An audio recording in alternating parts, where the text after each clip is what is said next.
আমরা দেখেছি আপনারা এখানে রক্ত দেওয়ার জন্য এসেছেন। আসলে আমরা দেখি যে নারীরা সহজে রক্ত দেয় না। আবার হচ্ছে আপনারা তৃতীয় লিঙ্গ অর্থাৎ হিজড়া জনগোষ্ঠী এখানে এসেছেন। আসলে এই উদ্বুদ্ধতা কোথা থেকে পেলেন? তারা এইভাবে থাকবে, তারা আমরা একটা শরীরের মধ্যে নিয়ে চলবো, এর জন্য আমরা আসছি। যা লাগবে তাদেরকে আমরা দিব। যে বাচ্চারা স্কুলে দুর্ঘটনা হয়ে এরকম আহত অবস্থা, এই জন্য আমরা আর ঘরে বসে থাকতে পারিনি। আমরা যে যেখান থেকে হিজড়া জনগোষ্ঠী যতজন আছে যে যেখানে সবাই আমরা ছুটে আসছি হাসপাতালে রক্ত দেওয়ার জন্য, এবং রক্ত দিতেছি, আরও দিব, যত লাগে তত পরিমাণে দিব, ঠিক আছে। এরপর দেখা যেতেছে আজকে আসছি, এখানে অনেকে খাবারের কষ্ট করতেছে, খাবার নিয়ে আসছি, যদি আরও সহযোগিতা লাগে আমরা আরও করব, আমরা প্রস্তুত আছি।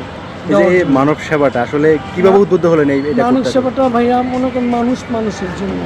আমরা একটা হিজড়া, আমরা যে একটা হিজড়া জনগোষ্ঠী, আমরা সমাজের অনেক পিছনে পড়ে আছি। আমরা চাই না সমাজের পিছিয়ে পড়ে থাকার জন্য, আমরা চাই সবার মতো জীবন জীবিকার মতো চলার মতো, ঠিক আছে।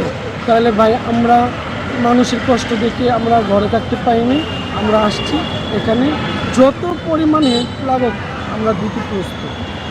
আপনারা কয়েকদিন আগে বলেছেন যে চোখ লাগলে চোখ দিবেন। অবশ্যই বলছি, আমাদের লোকেরা, আমাদের গ্রুপ হিজড়া জনগোষ্ঠী আরও যে যেখান থেকে আসছে সবাই বলছে যে পরিমাণ লাগুক, চামড়া লাগুক, চোখ লাগুক, কিডনি যে লাগুক সবই।